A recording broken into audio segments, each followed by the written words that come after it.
जय जगन्नाथ मोर प्रिय बंधु माने आसतु शुणा स्वामी विवेकानंद जीवनी एक सुंदर कहानीटी। थरे स्वामी विवेकानंद अमेरिका रे जड़े बुढ़ी लोक घरे अतिथि हो रुले। घरे रुले से निज खाद्य निजे रांधि खाऊले। दिने से सबुदिन परी घर को फेरी खाद्य प्रस्तुत करुले। ठीक खाद्य तैयारी हो सारिबा बेलकु दले पिला खेली सारी हसी हसी तांको घर भितर को पशि आसी स्वामीजी चारिपटरे घेरी गले। पिला माने भोकिला थिला परी जना पड़ुथिले। से पिला मानक मध्यरु जनकु पचारिले, बाबूरे तुमे किछि रुटी खाइबाकू इच्छा करूछ कि? पिलाटी सम्मति प्रकाश करबाकू कुंठित हेले भी भोकिला थिबारु मना करि पारला नाही। स्वामीजी जानिले जे पिलाटी भोकिला अछि, कारण मौन रहिबा ही सम्मतिर सूचना देइथाय। से पिलाटी को किछि रुटी देई कहिले, तुमे एथिरु किछि खाओ आ तुमर सांग मानकु मध्य दियो। प्रत्येक पिला केते खंड लेखाएं रुटी नहीं आनंद रे खाइले। ताहा देखी स्वामीजी को अतिथि भाव में रखिथिबा बुढ़ीटी कहिला, तुमे तो सब रुटी पिला मानकु देई देलो, एबे तुमे कोन खाइबो? विवेकानंद अल्प हसी कहिले, मु आउ थरे रुटी तैयारी कर देबी। बुढ़ी कहिला, पुणी थरे रुटी तैयारी करबा तो तुम पक्षरे बड़ कष्टकर हेबो।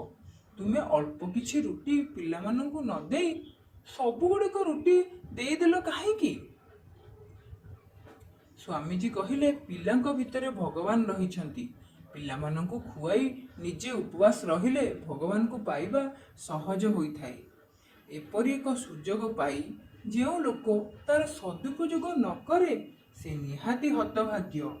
एहिपरि कही स्वामीजी पुणी थरे रोषेई करबाकू आरंभ कले। किंतु ठीक रोषेई सरला बेलकू आउ दले पिला आसी सेठी पहुंची गले। बुढ़ी पिला मानकू देखी तांको घोड़ाई देबाकू बाहरिले, मात्र स्वामीजी तांको बारण करी पुनर्बार निजर सबू रुटी पिला मानकू बांटी देले। बुढ़ी तांको हृदयर भाव प्रकाश करबाकू भाषा पाइले नाही।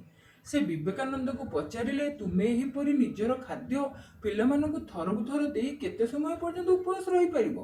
तुमे तेबे केतेबेले खाइबो? स्वामी विवेकानंद कहले, माँ, क्षुधा निवारण पाई शरीर को खाद्य आवश्यक। जदिओ मोर क्षुधा निवारण हो पारला नहीं, तेबे सेमानकर तो हो पारला ना। अन्य को किछि देबार जो आनंद मिले ता अन्य ठारू ग्रहण करिबारे मिले नाही। आमे किछि पाइले आनंदित हेउ, मात्र किछि देबार जो आनंद मिले ता पाइबार आनंद ठारू ढेर बेसी। जणे अभावग्रस्त लोक को किछि दान करिबा द्वारा मनीष प्रकृत आनंद पाइथाय। प्रकृत रे किछि पाइबारु जो आनंद मिले, किछि देबा द्वारा मिलुथिबा आनंद ताहाठारु यथेष्ट बेसी। केवल पाइबार आशा न रखी देबार मनोवृत्ति रखिले स्वर्गीय सुख मिलिथाय। सांग माने कहानीटी किपरि लागिला कमेंट बॉक्स रे निश्चय जणातु। धन्यवाद। जय जगन्नाथ।